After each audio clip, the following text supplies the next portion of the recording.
Welcome to Behavioral Grooves. My name is Kurt Nelson. And I'm Tim Houlihan. And before we get to the introduction, Kurt, can I just say how great it is to do what we do? It is great, isn't it? Using the podcast as a way to talk to a bunch of really cool researchers, practitioners with great applications, and authors with super cool ideas. People that would never talk to us any other reason, right? Right. Talk to cool people, Tim. And it's always fun. It is always fun.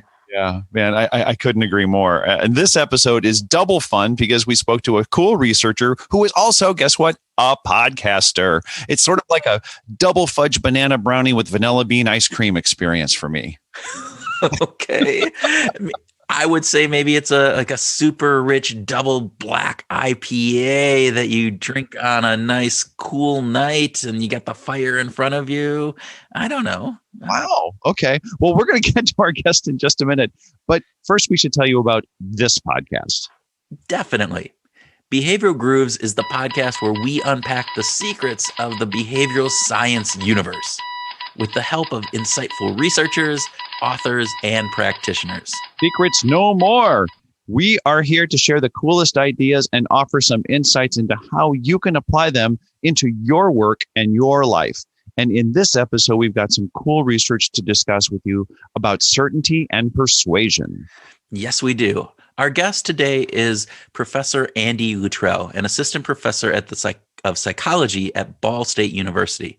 His work focuses on moral psychology and the way we are persuaded, or not persuaded, to change our positions on things we consider moral imperatives. Yeah, one of the things that we talked about with Andy was his work on how people who have based their positions on really careful analysis are often those who can be persuaded to change their position as long as the underlying data demonstrates new insight. However, he also revealed that people who have made their decisions about where they stand on weak arguments, like, that's just how I feel, tend to be harder to persuade. We found the entire discussion very interesting, very insightful, and we think that you will too.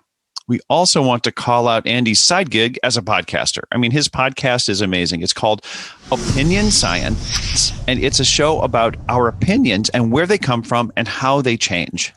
Honestly, Opinion Science is one of our favorite podcasts right now, and his episode on cognitive dissonance is flat out freaking amazing. Yeah. It's great journalism and great science communication. You really, really, really should go and check it out. Yeah, right now you should go and check it out. Well, after this episode. Okay. You got to listen to Andy here first and then get the broader perspective when you go out and listen to him again. Okay, and one last thing before we head into our conversation with Andy. We just want to invite you to jump down to the bottom of your podcast listening app and give us a quick rating or a short review. Kurt and I do this to expose people around the world to great ideas, and the best way to spread the word is through a good review. Yes, and thank you in advance. We really, really do appreciate it. Anybody who does, we are very, very thankful. All right, so now we encourage you to sit back with a fresh double black IPA draught of pleasurable certainty and enjoy our conversation with researcher and podcaster Andy Luttrell.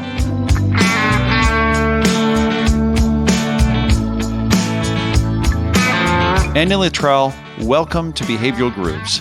Great to be on here. Thanks for having me. Well, we are fans, first off, of your work and your podcast, and we'll talk about that later. But we always start with a speed round. So I'll get going. And the epitome of our speed round questions, the one that we almost ask every time, coffee or tea? Oh, coffee for sure. Oh, okay. All right. Would you rather have dinner with your favorite rock star or favorite sports star? I would say rock star because I don't have a favorite sports star.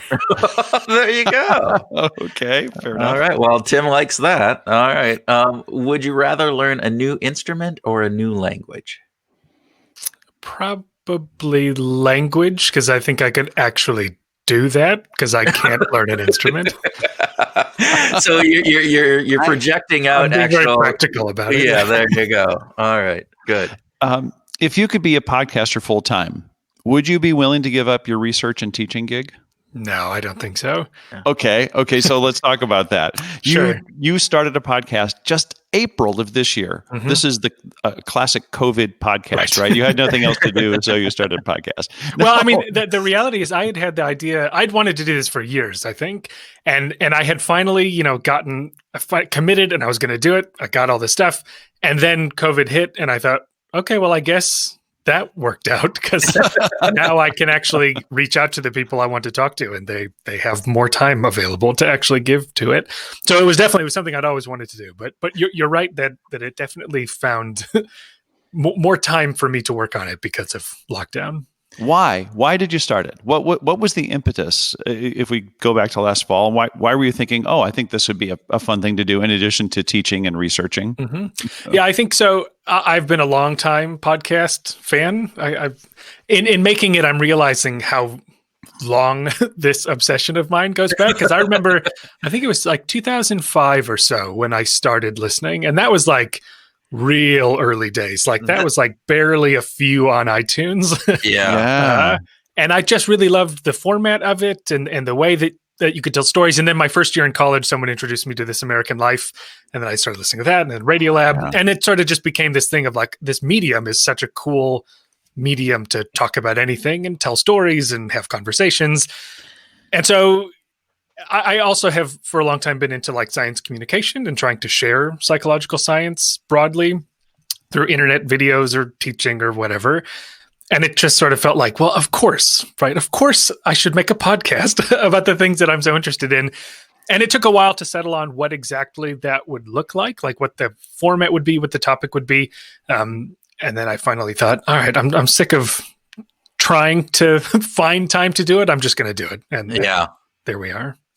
Well, and so your podcast, Opinion Science, and so you do bring in researchers typically to talk through fascinating pieces around opinion research, but just in more general, right? I mean, how would you describe the podcast to our listeners? Yeah, the tagline I often use is, it's a show about our opinions, where they come from, and how they change. Yeah. And that casts a pretty broad net, and I even stray maybe a little bit beyond that sometimes too. To me, everything makes sense together. The theme is very clear to me, but the theme is really like stuff Andy's interested in. I think that's fantastic. I really do. I because as a songwriter, I like to write in a whole bunch of different genres. And I remember presenting 12 demo tracks to a producer one time, and he's like, he said, these are really different styles. You have a single band that's going to perform all these, because a little Latin jazz, a little bit of folk, a little bit. And I'm like, oh God, I hadn't thought about that. Is that bad? And he's like, no, he said, you're the hub, as the songwriter. So anything that you get interested in is enough. That's sure. And I think it's fantastic, actually. Well, but I think too, it shows in the podcast that the passion that you have, right? And I think that's an endearing quality that makes it special. So for our listeners, if you haven't told, we Tim and I have become fanboys, and so we definitely encourage you to go out and listen to Andy's podcast. But we'll talk a little bit more about that later. But we wanted to talk a little bit about some of your research right now, because in addition to the fantastic podcast that you do, you are you teach and you do research and you bring all of that in. So tell us a little bit about your work as a researcher and what got you interested in persuasion, social influence, moral psychology, kind of in that arena. Mm-hmm. Yeah. So if I'm to give you my personal statement to grad school version of the story, so growing up, my big obsession growing up was magic, performing magic and magic tricks and magicians, and it was sort of like my 24/7. Everything that I thought about in middle school, high school was this, and that brought me to areas of people talking about where beliefs come from and how people, I got very interested in the kind of magic that's like mind reading and whatever, and that gets you into this murky world of psychics and mediums and kinds of things that you go, well, I don't really know that I love the idea that people are forming belief systems and entire ways of thinking about what is true and not based on performances of what are essentially tricks oftentimes. And so So it got me thinking, like, how do people come to these confident ideas about the world when maybe there's no reason for them to be that confident? And so some of my undergraduate, like, research methods projects were about, the confidence people have in a memory that we know is biased by all sorts of things. And then that led me to the attitudes and persuasion world, where people talk about attitude certainty a lot, right? People have a lot of conviction behind the worldviews and opinions they have about all sorts of things, which is what brought me to Rich Petty's lab at Ohio State, because he had been doing a bunch of this research on certainty. And so I thought, well, that's a natural fit. And then, of course, Rich Petty is like the persuasion guy in social psychology. And so I just sort of found myself in this world of persuasive communication and opinion change. And so that was kind of the seed of it. So what was the first paper that you started working on? Well, the first project I could tell you, which has never become a paper. And it even better. Won't. Even better. We were doing, it was an oddball thing. It was, and maybe there's still something to it, but this is one of those things where now it's many, many years later and we still don't quite know what's going on. But it was this off the wall idea of when people will support U.S. intervention in foreign conflicts. It was a very specific, and it was this idea that it would matter whether the conflict was occurring between different countries or within a particular country. And we ran all these studies, and we sort of have hints of it being sort of biased by whether these conflicts are occurring within countries or between countries. But that hasn't really gone as far. So the true and honest technical answer to your question is that project. But probably the answer that is closer to what has evolved now into the work that I do is bringing that certainty thing back into the equation, which is, like I said, I had this idea that people seem to be certain of stuff oftentimes when maybe there's no good reason for them to be that confident in what they're saying. And so we sort of started this project on what I've called unfounded confidence at certain parts of time, or other times we talk about the reasons people have for being confident, whether they're strong or weak reasons for being confident, all of which sort of evolved into my dissertation work, which still we're plodding away to get out there someday. But the basic notion is that if we look at not only if people are confident in an opinion, but why they think they're confident in an opinion, we find that people vary. Some people have very good, strong reasons to be confident in opinion. They say things like, I know a lot about this issue. I've thought about this an awful lot. And so I really feel sure that this is the right answer. Other people will say, just feels better to be sure. Or they'll say like, I never really thought about it, but I kind of am in a better mood. And so maybe that's why I'm feeling so confident. I think we would say those are probably less legitimate bases for confidence. Yeah, definitely. And so what we tend to find is that when people are sure, they're more resistant to persuasion, but the way they resist is different. So the people who are sure for strong reasons go in and attack your arguments, refute the logic that you're outlining and saying, no, I still think what I think because I can see why you're wrong. Whereas the people who have weaker reasons for certainty go, I'm going to hang on to my opinion. And I might not even look at what you're saying, or I'll kind of brush it off. Anyway, I can just kind of hang on to my opinion without going too deep into what you're trying to say. So certainty has an appeal for people. There's some aspect of that. How do you explain that? I mean, what is that for people? People talk about it, like you say, as there's a pleasure of certainty and aversiveness of uncertainty. I think a lot of it is maybe driven by that negative experience of uncertainty, that when you really don't know what's going on, there are all sorts of reasons that you might say, well, that's unpleasant, right? We as people kind of want to have some sense of our world, what's going on around us, what we think, how we relate to others, that when any of that is in doubt, that feels uncomfortable. We go, oh, I want an answer. But we know that that's not true of everybody. There are people who would be totally fine, never reaching certainty on anything.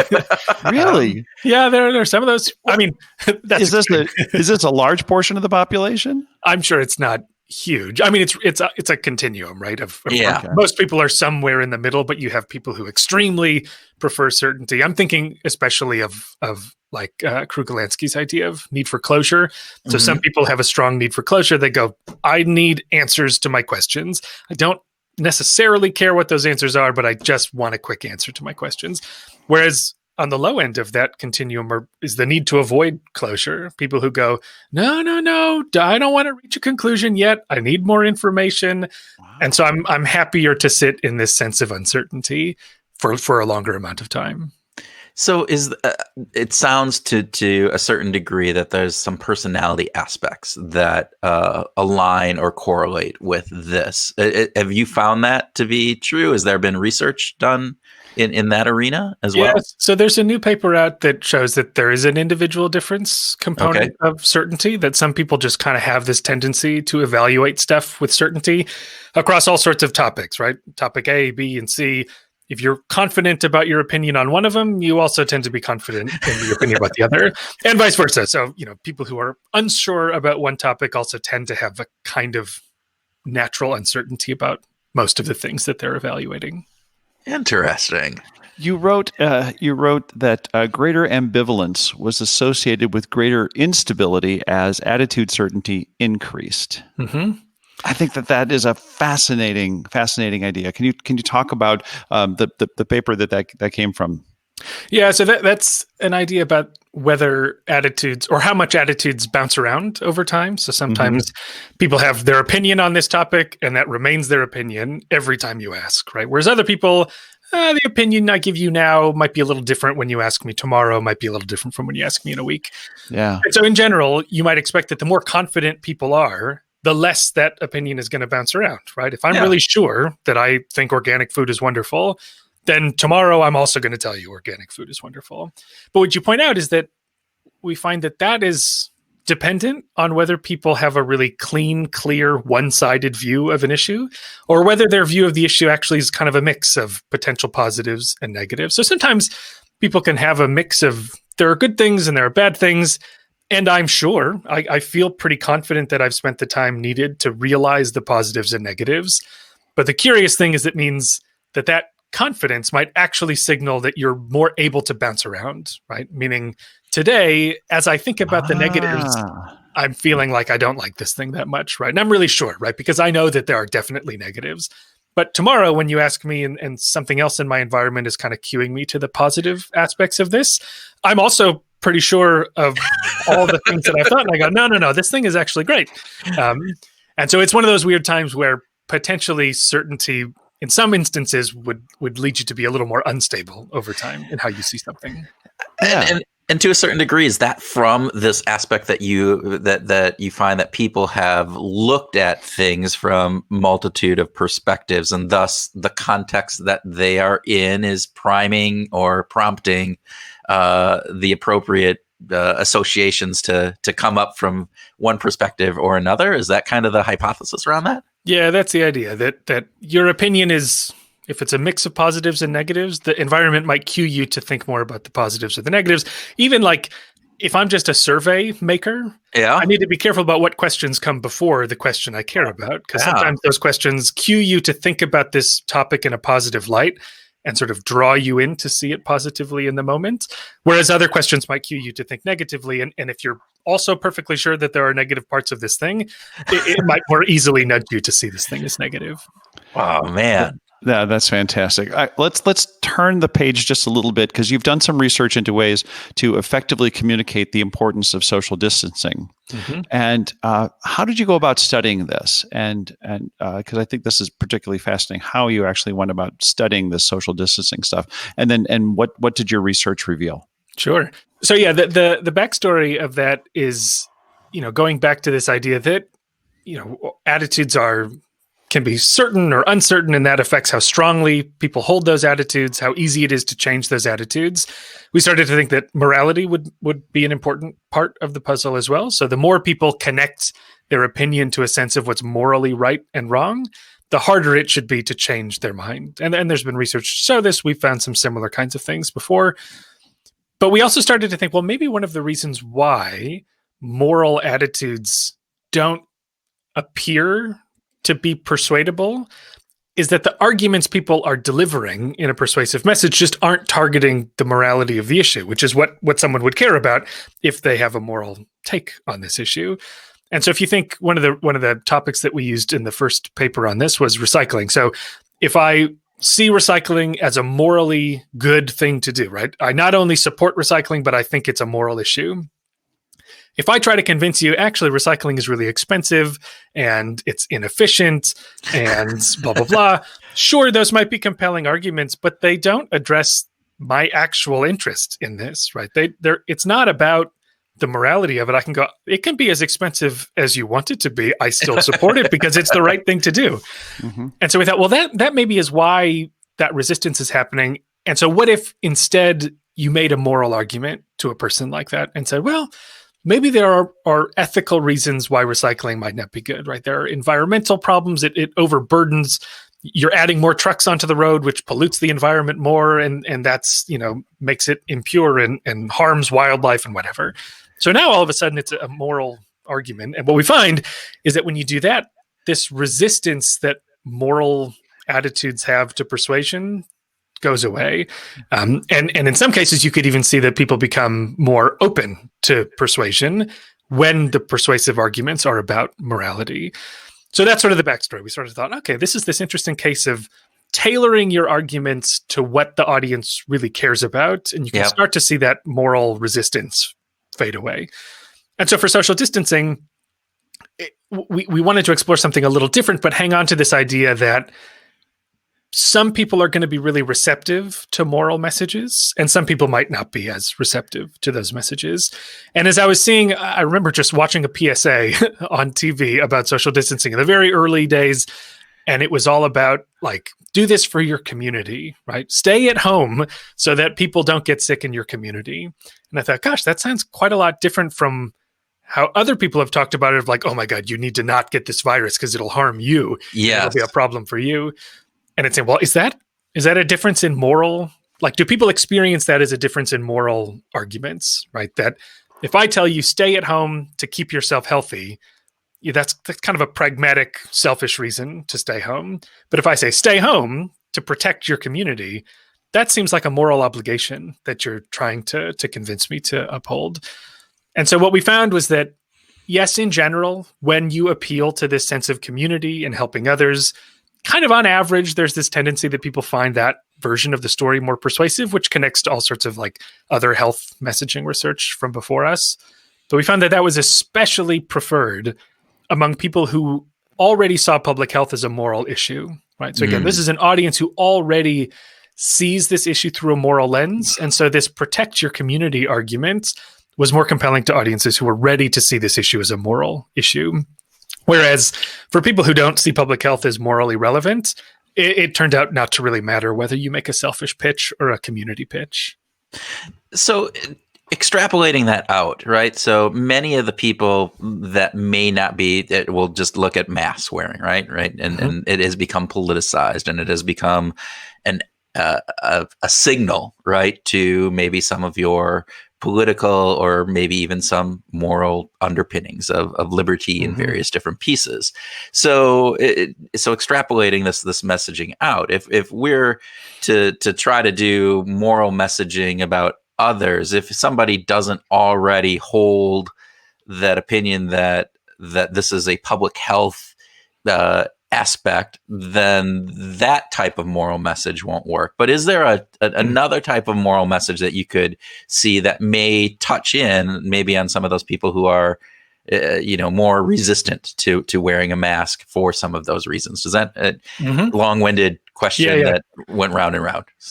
So it speaks to some other work in moral messaging that is we've never quite tied them together these two lines of research. The other one that I'm referring to is research by Matt Feinberg and Rob Willer on what they call moral reframing. Okay, which their point is mainly, it's not moral versus not moral.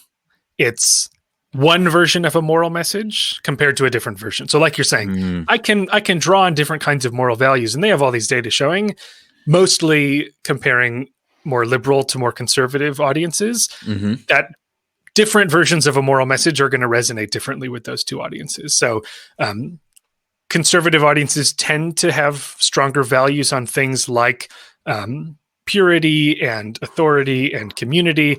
And so those kinds of values are going to resonate more in your message with a more conservative audience. Whereas more liberal audiences tend to have values centered on harm reduction, fairness, etc. So those kinds of values are going to be more resonant with liberal audiences. So that speaks to what you're saying, which is that the exact way in which we come up with our moral arguments may work better for some audiences than others. But our main point is that this is driven by whether you already moralize this issue. Right now, the second question is, okay, which morals should we appeal to? So I think there's definitely reason to suspect that targeting different moral concerns ends up being useful in the long run. And whether that's the case of framing things explicitly as like, this is about right and wrong, versus just saying, I'm just going to use the language that I know you like, and I don't have to invoke a sense of moral right and wrong when I do it. I'm not sure if that quite makes sense, but that's sort of how I see the difference being. Well, is that because in part, just picking up on this last part of the idea of it's the way the words that you use are going to be just fine. Is that because there is some kind of moral code inherent in those words? Yeah, I don't know. So one of the things when I look at the moral reframing research is that their messages, as far as I can tell, usually don't come out and blatantly say, this is morally wrong or this is morally right, which is what we're trying to do. We're trying to say, if we use this language of morality, does that sort of make certain ears perk up more than other ears? Yeah. Whereas they're saying, well, we're just going to say, here are reasons why we should increase military spending, right? And then those reasons are either reasons related to more conservative values or reasons that are more related to liberal values. So yes, you're right that might kind of conjure up moral imagery for people. I just don't think we know that necessarily. That's sort of what the next stage of this might be interesting to look at. That is fascinating. So when we think about governmental agencies or other organizations that are looking to influence people and again, let's just use COVID and wearing masks as an example. What I'm hearing, and I think what the research is pointing to is that the messaging that we use is important. We knew that, right? That's a pretty low hurdle to jump over. But the idea of tailoring those messages based upon some understanding of moral people's moral feelings, and if we understand conservatives versus liberals might have different moral leanings, that we can then tailor those messages to impact behaviors better. Is that something that you would see as is that the appropriate? Did I understand that right? B, are you seeing any organizations doing this in the work? Are people contacting you about any of this? My phone has been fairly silent. I can tell you that right now. But yeah, the sort of big general point that I think I've made about this research is that health communication is not a one-size-fits-all endeavor. Same thing with persuasive communication, any kind of communication. We often, I think, get drawn in by these claims that, like, here's the way you can persuade people. Here are the secrets to convincing people to change their behavior. And it's like, yeah, some of those strategies may be effective, but they're probably not effective universally. Yeah. And if we're on this quest to find like the ultimate holy grail of communication, I just don't think it's there. I think the holy grail is in the interaction between the point you're trying to make and where your audience is coming from and what they're prepared to be open to. So some of the components, and we've talked about this, Tim and I, from an ethics perspective of applying behavioral science, and you can take believe or not believe. Again, this will be interesting from your perspective on strength of attitudes about Cambridge Analytica and their ability to decipher your personality profile from your Facebook likes and thus target, specific messaging around different things. So from your perspective, do you see that, what are the positives and then what are the potential downfalls of kind of getting to that part where we have AI, we have machine learning that is able to to do a pretty decent job. And I'm thinking about within organizations where you might even have people take personality tests. And so internal communications could be customized down to some very specific elements. There's obviously positives to that, but what could be some of the negatives to that as well? Yeah, I definitely know that people are queasy about this idea of tailoring. And I don't have a whole lot of skin in the game in terms of like the ethics of how people are actually pulling it off, right? Presumably there are appropriate ways to implement these things and inappropriate ways to implement these things, which doesn't render the strategy itself useless, right? Only new data on that. So yeah, I don't know. There are privacy concerns. There's also questions about, there are so many ways you could tailor a message to something about the audience.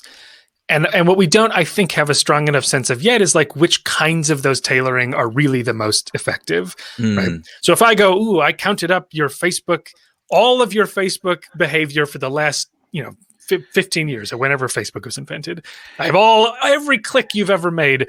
And I go, this person likes to click on red buttons more than blue buttons. So I'm going to present my red message to this person. And you go, maybe that particular kind of targeting is not worth the invasiveness of getting the data. And same with these personality things. I think we know that it does move the needle, that it is just probably better to target.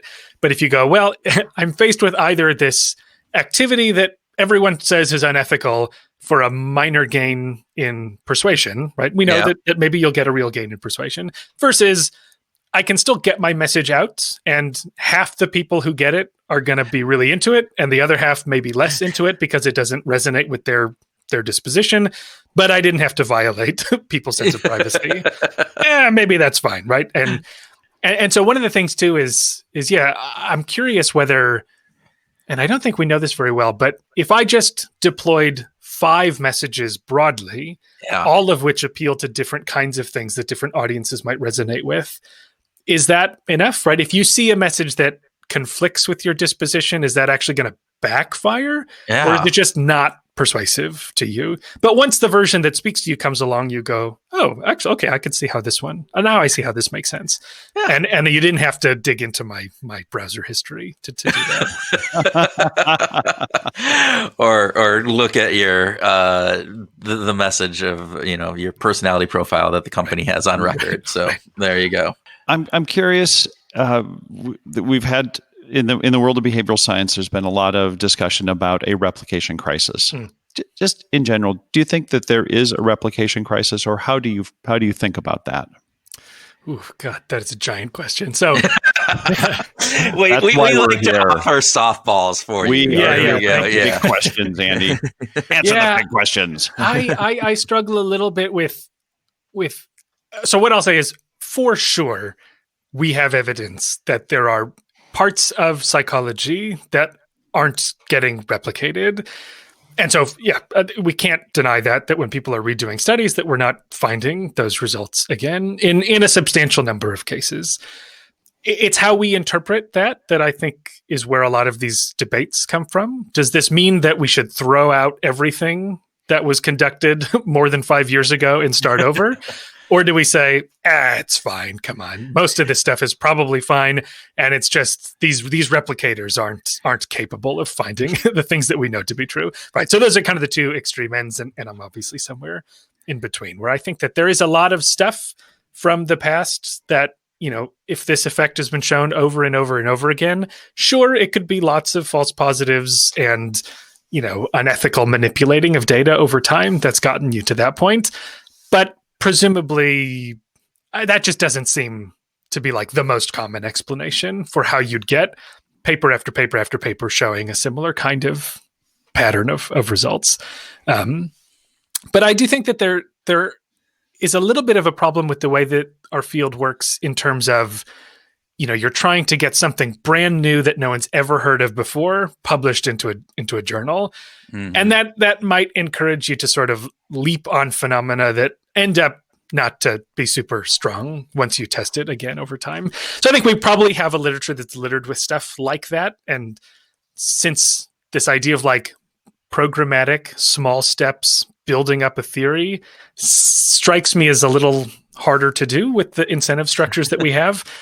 If that were more the case, then I would feel more confident about some of those small studies because they would be embedded in a larger theoretical framework, right? Yeah. So my background, I mentioned Rich Petty, elaboration likelihood model. To me, that's a good example of an understanding of a psychological phenomenon that they have tested and tested. So there are just millions of these tests of this model. And by and large, I think the evidence tends to cohere with this framework that they've built. And so stuff like that, I feel pretty comfortable with, right? And then if it doesn't replicate, then you go, I interpret this to maybe mean something different than if like this one-off study that no one has ever tested again from 30 years ago doesn't replicate. Yeah. Study like that, I might go, no, maybe that was never quite right to begin with. Well, there's two things I want to touch on there. So one is your work with Richard Petty, and you did a paper and did a really interesting way of actually looking at a replication piece that actually failed, and then you replicated, or you did some addition. I'll let you talk about that. So let's go there first.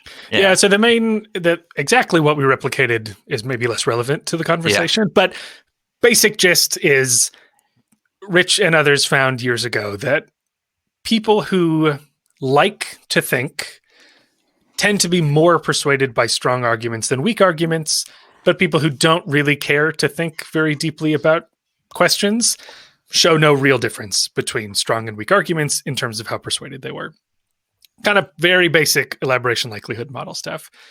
And that's been shown, several times since they published that paper. So big replication initiative comes around that tries to replicate, 10 different findings from psychology in these small online studies. Some of them replicate the original effect. Some of them don't. One of the ones that doesn't replicate is this persuasion finding. And it sort of just struck us as a little strange that one didn't replicate, because there's been so much traction behind findings like that it feels like that one had a good chance of being shown. And so when we looked at the actual materials that they used to do the study, we realized, well, these are actually kind of different from what the original study did. And not just like different in that like it was a different topic, and some types of differences are good because they help you generalize across to new things, but they were differences that the theory would have said might undermine your ability to find what you were looking for, right? So the ELM had shown all these different conditions that accentuate the persuasion effect or push it down. And we thought, well, the materials they're using, there are things about them, the length that they used, how they introduced the message, that just kind of seemed like it would have worked against finding the effect in the first place. And so maybe it's not a super fair replication if they're sort of setting up materials. I'm not saying they consciously did this to try to bury the effect, but that for whatever reason, the materials that ended up in that study may not have been optimal for finding the effect in ways that you could have anticipated based on all the research that had been done. So we thought, okay, let's take exactly what they did.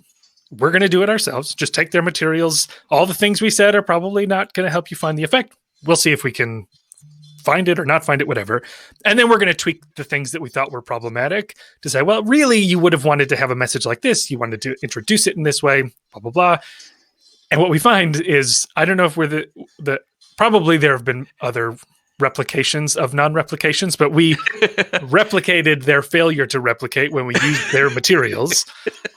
But we ended up finding the original effect when we used the materials that we thought were more optimal based on the theory.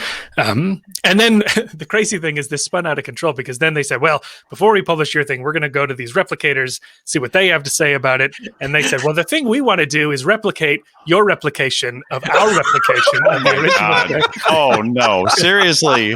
So we said, okay, so we gave them our materials from our study. They ran it in this big multi-site replication, and their effects were smaller, but they still found that they get a stronger replication of the original effect using our optimal materials, and that their original ones were weaker. So statistically, I won't go into it, but there were still a couple little wrinkles. But basically, the gist of the message is that they replicated our replication of their failure to replicate the original effect. That's the best part of this whole podcast right now. they replicated the failure to replicate the non-replication of the replicate. No, I'm just no, that was fantastic. Oh, but it is fascinating. And so what I don't want to suggest is that every failure to replicate is just missing some piece of information and that the replicators did a poor job. But there are cases, it's very easy to see a failure to replicate and go, they did something wrong. Yeah. Or this is moderated by things that we've never thought about before. That's an easy out, and maybe true, right? That's part of this big thing, is that there are a lot of unknowns in terms of why the patterns of results are going the way they are. But certainly some of the time, a null effect, a non-finding, could mean that something went awry, that there's some part of the theory that we haven't accounted for yet. And it maybe doesn't mean we have to throw the theory away, but we have to modify the theory. If we continue to find that we never see this effect ever again when we look for it, obviously that we need to rethink whether this was true to begin with. Which takes me back to the second part that from your earlier conversation.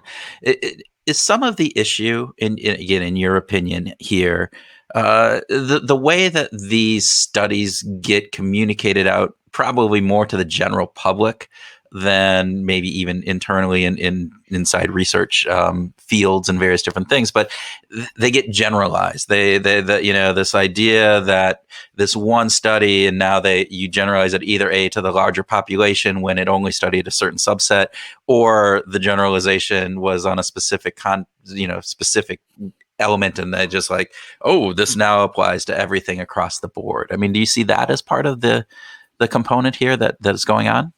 Yeah, I think historically lots of people have liked to blame media outlets for blowing things out of proportion, or popular, writers of popular science books as overgeneralizing things. But I think social scientists have to bear some of the brunt of that as well, because there are incentives to being able to say that, like, I've solved this giant problem, and we've made all this progress, and then I get a book deal, and so I think it's easy to oversell what you find, and I think you get rewarded for overselling what you find, and that might kind of back people into a corner of saying, I did 3 studies and I have now changed the world. Well, yes, you did 3 studies. I'm not arguing with that part, but I think there's probably more work to do before we can make these big claims, and it takes patience to wait until we have those data. What role do you think that the peer reviewers have in these replication studies? Yeah, right, because your academic colleagues are supposed to be reviewing the papers before they get published.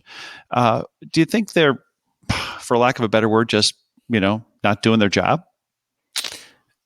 I have a hard time putting blame on peer review for these sorts of things. So I'm curious I'm just wondering if you could look at some of these studies and look at the way that it's written and go, oh, of course they didn't replicate because they changed the protocol here, or the kind of content they were using was different here, or the environment that they were doing the tests in was different, and they identified that, and so there might be some logical reason why they didn't replicate, and yet the purpose of the paper was to say we went out to replicate this and we didn't get the same effect.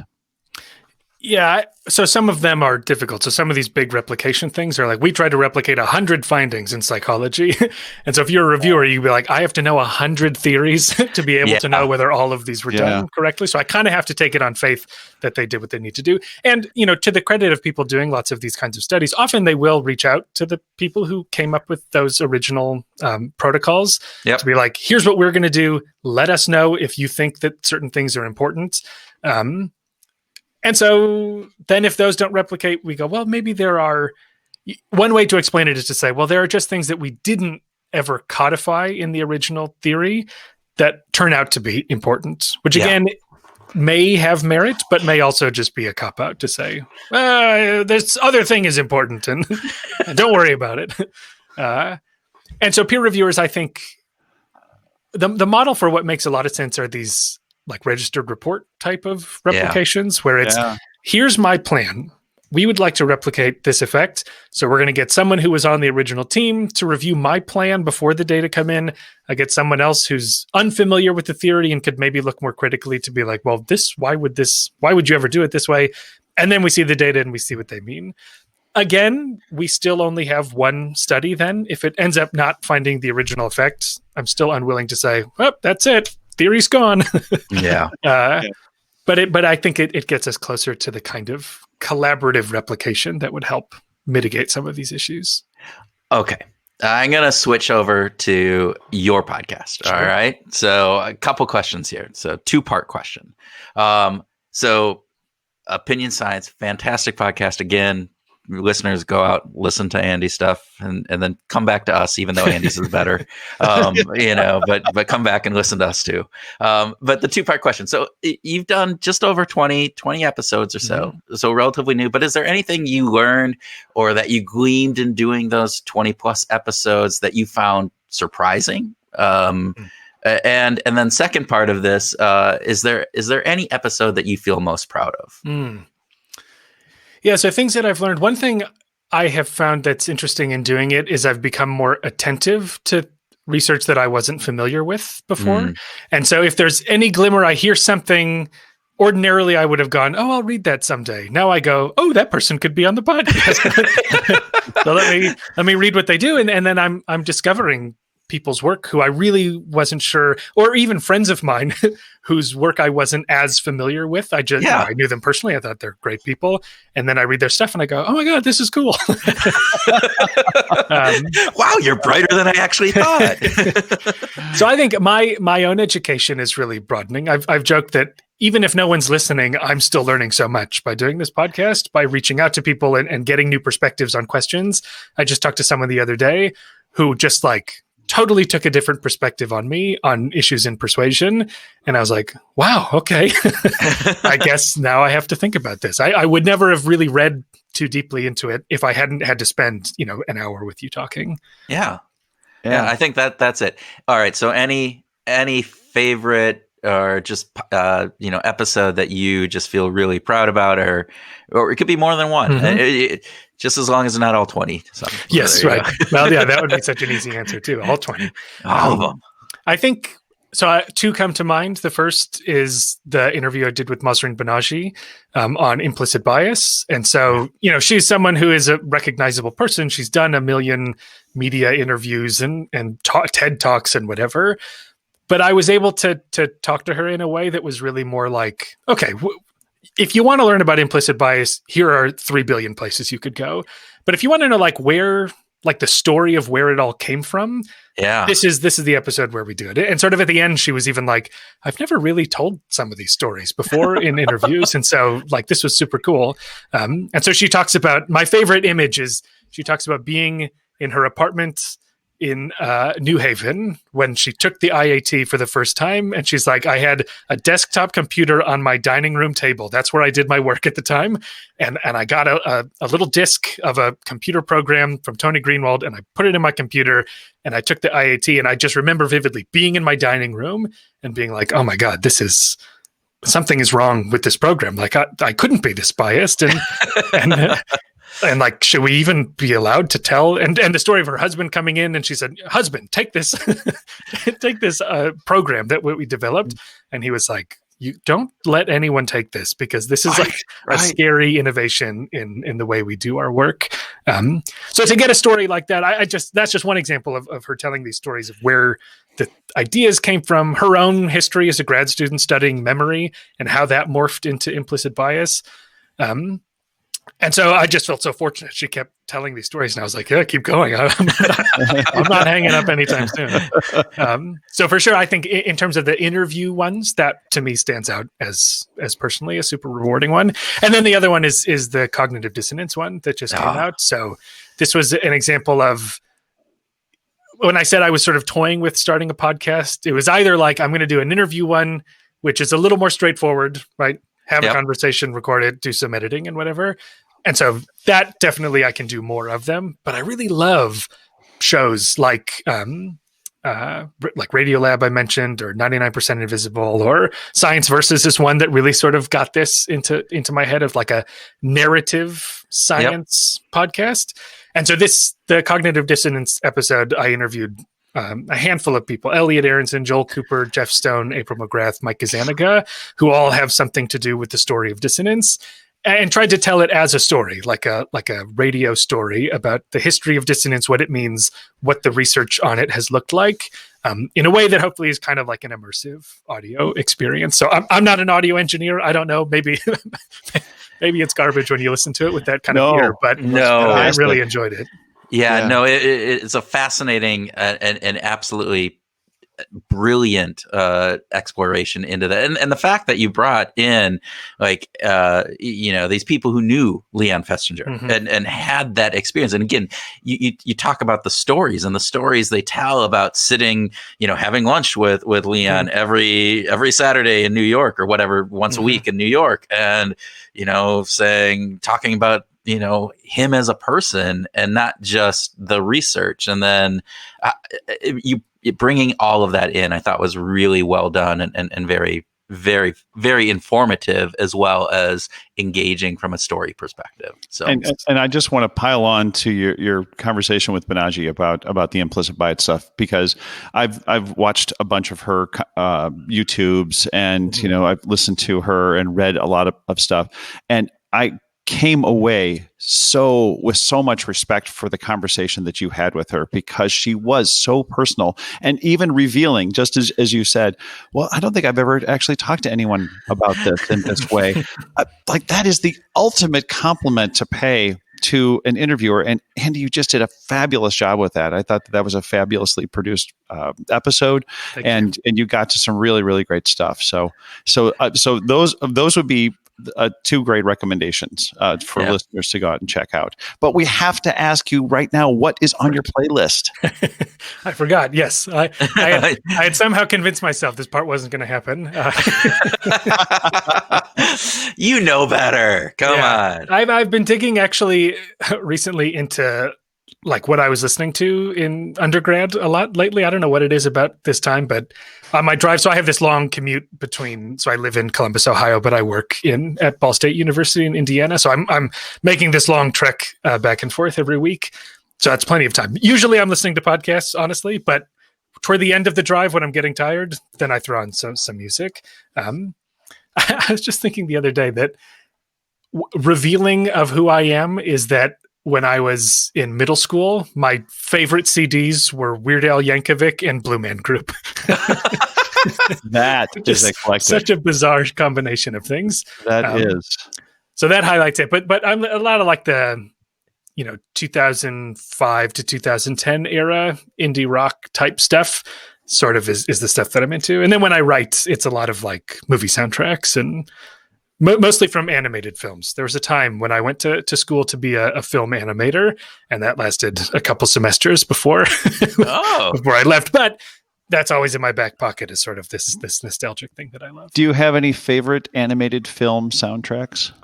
Ooh, interesting. So one of the ones that I really listened to a lot, this was like my go-to high school paper writing soundtrack, was there was I'm forgetting the studio's name, but the movie was called Robots. And there's just something about the score that I thought I just always really like. And it's sort of like a lot of like metal tinkering kinds of sounds, because it's about these sort of cartoon robots, that there's something kind of thoughtful about it that's sort of like both energizing and thoughtful about the way that music sounds, that I feel like I'm able to kind of get some writing done when I listen to it. So you do listen to music while you work? Oftentimes, yeah. But not all the time. I guess sometimes if I'm really like sitting down to work for a long spell, then I'll throw music on. That's usually the way that I do things. But if I'm like in between classes or in between meetings, I'm not usually throwing it on. Oh, interesting. Okay. So you talked about using music when you write, and even back from high school, obviously throwing this on. And again, forgive me, I don't know the animation soundtracks. Do they have words, or do they not have words? No, they don't have words. So that's mainly what it is. So these movie scores are good writing tools because they don't have words, and they're kind of cinematic and reminiscent of storytelling, and so it sort of gets you into that mindset in a way that like other kinds of instrumental music doesn't necessarily have that narrative flair to it, even in the way that it works. Yeah. Very fascinating. All right, Andy. Last question from me, at least. So, if you're thinking about what your research is going into the future, what are you most excited to study? What are some of the things that are getting you, like, this is going to be some cool stuff if we can get this done? So, kind of pushing the moral messaging stuff into a slightly new direction. One way that we've done it is to look at like the content of messages that are delivered with the intention of persuading. But the other piece that I think is interesting is just when you find out that someone else holds an opinion for moral reasons, or they hold it for non-moral reasons, and kind of how that shapes the way you think of that person based on their opinion. So, for example, I stopped eating meat years and years ago, and if you stop eating meat for moral reasons, and then you meet someone who stops eating meat just because they're like, ew, I don't like the taste, you go, we should be on the same wavelength because we live our lives similarly. Yeah. But for some reason, you've made that choice for a different reason than me. And so I don't feel that connection as strongly. And so how do we think about other people's choices, not by what those choices are, but why they made that choice, and whether they made it for moral reasons or for non-moral reasons? That I think is sort of a direction that things are heading now. Oh, that's fascinating. That is fascinating. Wow. I've often felt a sense of when I'm talking to someone about music and they say, oh, I really love XYZ artist. I'm like, oh, really? Why is that? It's like, oh, well, I don't know. It's like, it's got a good beat, I guess. I'm like, what? Exactly. Like, how can you just say that you love this artist without some fabulous, give me some interpretation, give me something like you love the melodies, you love the arrangements, you love the lyrics, you love something. Oh, I don't know. Like totally. Or if you meet someone who likes the same TV show as you and you're like, oh, this is great, you love this show, why do you like it? And they go, oh, it's just so funny when they say these awful things. You go, no, that's not why it's good. You like it for the wrong reasons. Exactly. Yeah. Wow. Oh, well, keep us posted on sure thing. on all that. And Andy, thank you so much for taking time to talk to us on behavioral groups. Yeah, thank you for having me. This was super fun.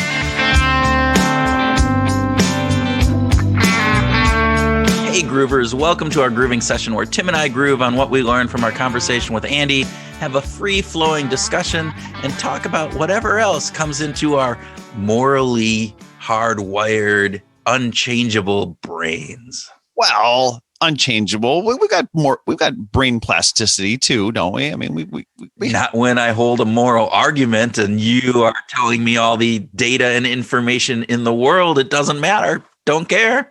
No. I feel this way. It's my moral obligation to feel this way. And your information is, a bunch of crap. I don't care. Yeah. And this, it's not so much this is a big surprise, but in some ways it's a little disheartening. It was disheartening to hear like this. We get really stuck in our moral. This is how I feel about it. Although I do think, so one of the pieces that I found interesting that I did not know before was this idea that those people who have thought about their moral stances, who have put the effort and time into thinking about why they hold this moral belief, are actually the ones who are more likely to be able to be persuaded, because they have looked at it from a very rational cognitive piece. And morality often isn't thought about that way. But those people who have put that time and effort in and have rational justification for their moral standings are the ones who are going to be more open to some of those moral and factual arguments that may contradict this. So I thought that was positive. Yeah, well, morality isn't without a good, logical, rational argument either. I mean, it's not, moral arguments, ethical arguments. There is a sophisticated thinking that goes behind this. It's just that a lot of people don't do it. A lot of us are in the boat of, well, I feel this way because this is how I feel. And I'm not going to spend any time trying to figure it out because I've already decided. My dad always used to say, don't confuse me with the facts. I've already made up my mind. Well, have you ever had Yeah, I mean, and I actually took some insight from somebody before who said, "Look," and I can't remember who it was, but they were saying, "Look, if you ask somebody, is there anything I can do that will change your mind?" and they say no, then why am I having a conversation with you?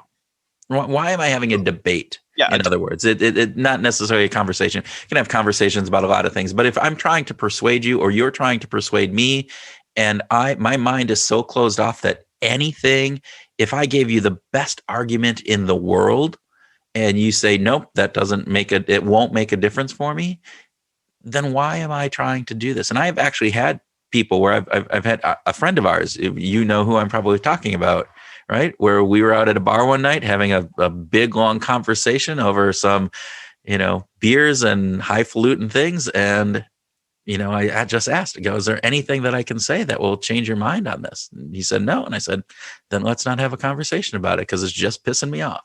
Right. There's other things that we can talk about.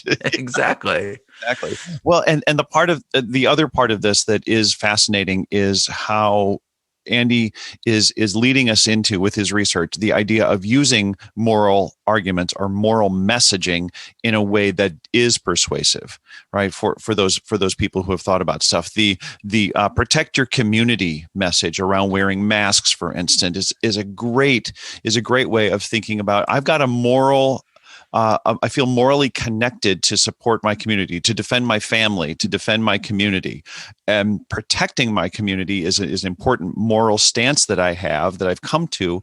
And so the idea of pitching wearing a mask as a way to protect your community could persuade people, at least some people, to wear masks who otherwise wouldn't have been willing to do so. Right. And again, I think the interesting piece here is different people have different moral foundations.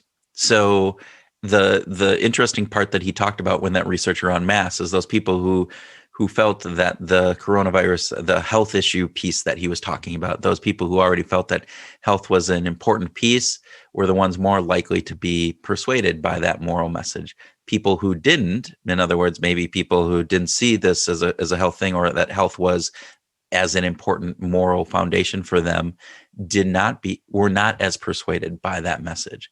So this is important for policymakers, and I think it's also important for corporate executives as we're thinking through how you're messaging. If you understand your audience, if you understand some of the moral fibers of your audience, then you can target those messages if you're trying to persuade them to respond to those moral arguments. However, we have a variety of people with a variety of different moral foundations. So you may have to be doing multiple different types of communications in order to address all of the different ones. And that gets to be complex and gets to be difficult, but it could be done, right?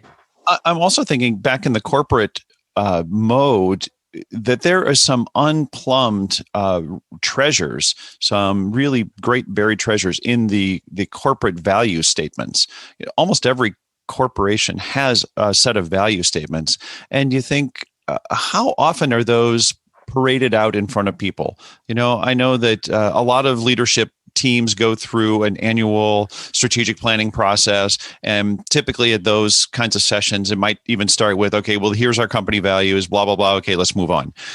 But what about actually engaging the employee population in reviewing and aligning their work to the corporate values? Is the job that I'm doing, does it actually conform with the corporate values that we have? Are we doing what we say that we wanted to do at the beginning of the year or the beginning of the corporation? These are, I think that there is an opportunity to play off of moral messaging in a corporate setting that is being untapped right now. Yeah, and we do a lot of work with companies around incentives and communicating those incentives. lots of times when we go into organizations, those incentive communications are factual. They are very, very factual. And one of the things that we have tried to do, and what we bring in when we're brought in, is to take that factual information, which is vital, right? You need to understand how your incentives work. What, product A gets this percentage and product B gets paid out this way.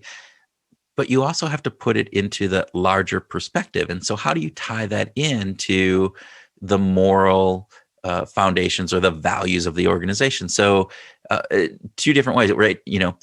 Do this to earn a bonus is a very different message than total facts, just the facts. Total facts. You do X, Y, and Z, and you'll get a bonus, versus do X, Y, and Z because it helps our customers solve their problem. Yeah. And as a result of that, you will earn a bonus. Yeah. So it's that switch and adding in that connection back to the values that comes into this. And, from my perspective, it aligns around to the 4-drive model, and it's the last drive that, we've talked about before. And if you want to check out, we have some episodes that just talk about that early on. So go way back into the episode list and look about the 4-drive. But the 4-drive of define and defend is really about aligning your personal identity and beliefs with those of the organization. And so if you have a workforce that does that, and the organization is doing that, you're actually more motivated. And are we connecting on some level to intrinsic motivation at this, right? Which is very powerful, very long-term. And companies I really believe that this is an untapped resource for organizations.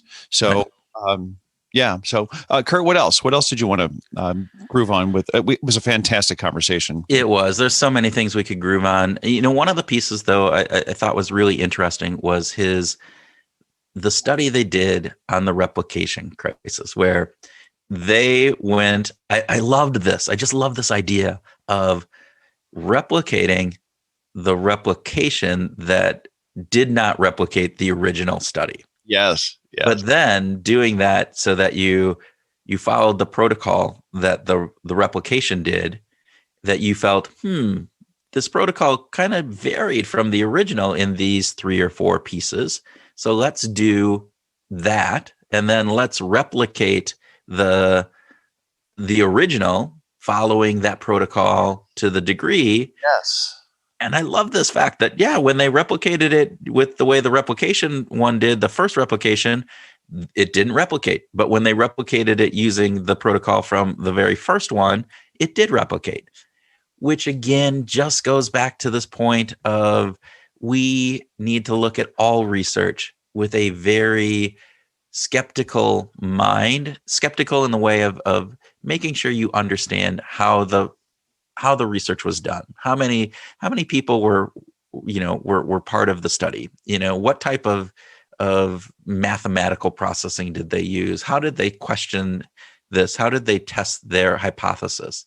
Because if we don't understand that, then we end up, and I fall prey to this. You end up getting super excited about something that may or may not be true, or may not be able to be larger than the study in and of itself. It reminds me of one of our first conversations with Barry Ritholtz. When he goes into an organization, he's just a guy on the front lines looking, and they're feeding him some data, and he just says, "Well, what about this, and what about this, and what about this?" You're not telling me the whole story. You're giving me just one little slice here that isn't really representative. It doesn't sound like it's representative of the group as a whole. So let's get better data going here and ask better questions in order to come up with a good strategy. Let's have a broader sense of knowledge and a base of knowledge going into this. The other thing that it reminds me of is in the corporate world is I think we need to be more skeptical of data analytics. And by the way, I'm not trying to say don't trust your data analytics people. That's not the message. But it is worthwhile asking questions from the perspectives that we have, because the marketing person, the HR person, the UX person, everybody's going to have a different perspective. And it's okay to ask the data analytics people, what about this perspective? Here's my perspective. What about this?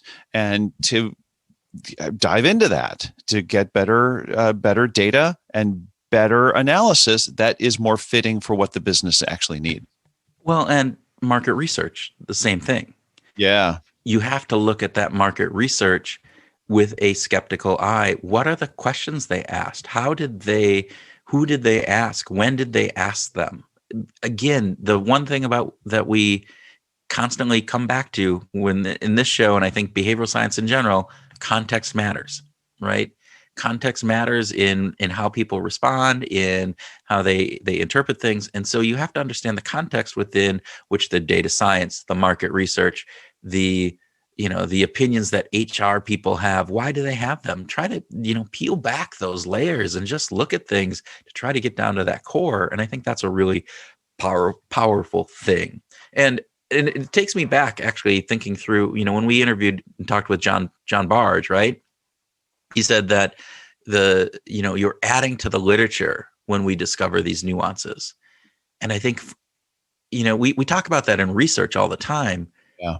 Businesses can add to their literature, their understanding of the client, their understanding of how employees are motivated by looking at these things and retesting things and re-examining things and looking at them with this kind of scientific perspective and saying, well, what about this situation? What about that situation? And you can't get stuck down in analysis paralysis, but you can add to your understanding. And I think that can be the difference between you being a super successful, or you just being successful, or you might even be, a failure. So yeah, that acts as a little bridge to get into just this tiny little thing that when we were talking about Andy's podcast, Opinion Science, that we both love dearly, that we want to reiterate. You should go out and listen to Cognitive Dissonance episode because it's fantastic.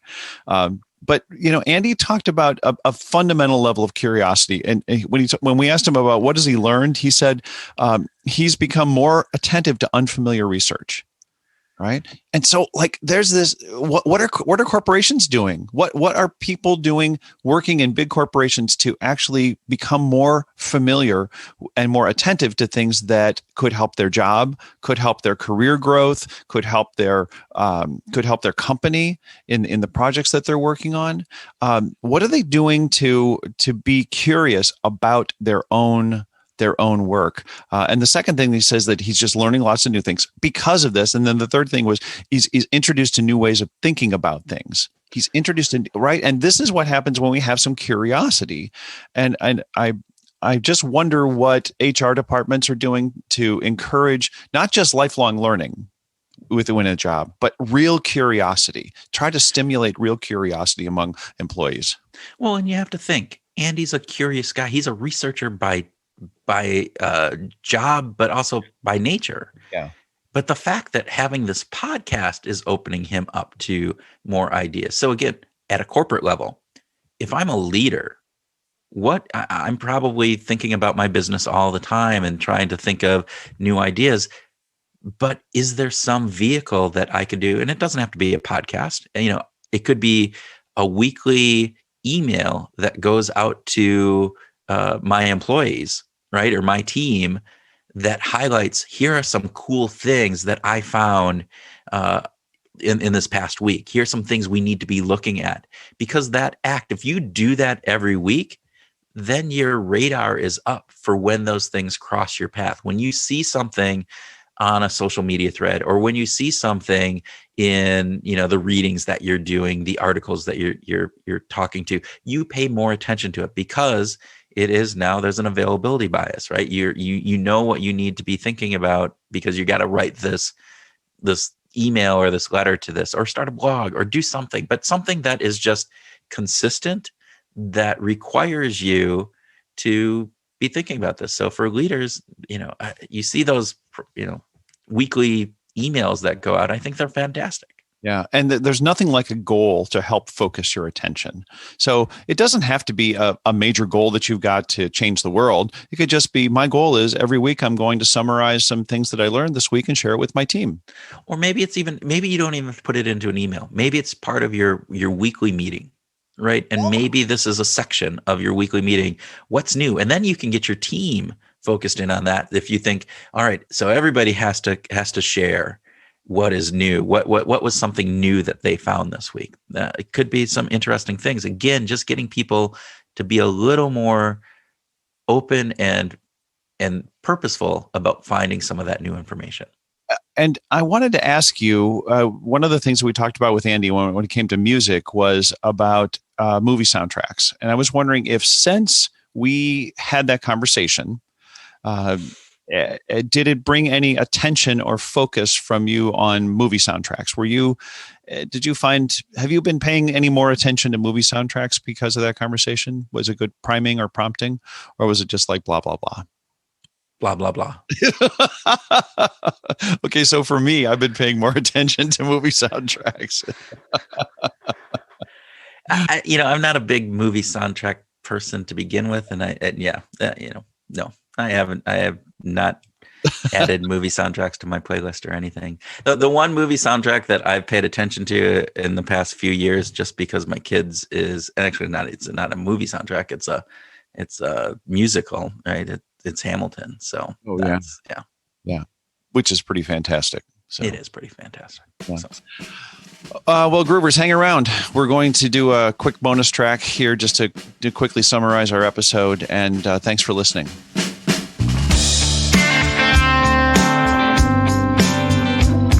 Hey, Groovers, this is Tim with the bonus track. Andy Luttrell's research focuses on moral psychology and the way human beings can be persuaded to change our positions on moral issues. We were particularly interested in hearing about how people who have based their positions on really careful analysis tend to be the ones who are more open to being persuaded when new data offers new insight. So our willingness to be open to a fresh idea is in part based on how strong or weak the arguments were in coming to our own conclusions. The research indicates that people with weak arguments are harder to persuade to new ideas. We also want to remind you that Andy's podcast called Opinion Science is one of our favorite podcasts, period. We highly recommend it. And for your groove idea for the week, we'd like you to consider Andy's discussion about the replication crisis. He indicated that researchers are rarely rewarded for publishing papers that support an already existing theory. And in other words, questioning the status quo is typically a good thing. So this week, we'd like you to take a look around your work and ask yourself, what are you doing to move away from the status quo? What have you questioned or tested or asked, why are we still using the same process from 2015? Or why are sales calculated that way? Or why are our target customers who they are and not someone else? As always, drop us a line, let us know what you think.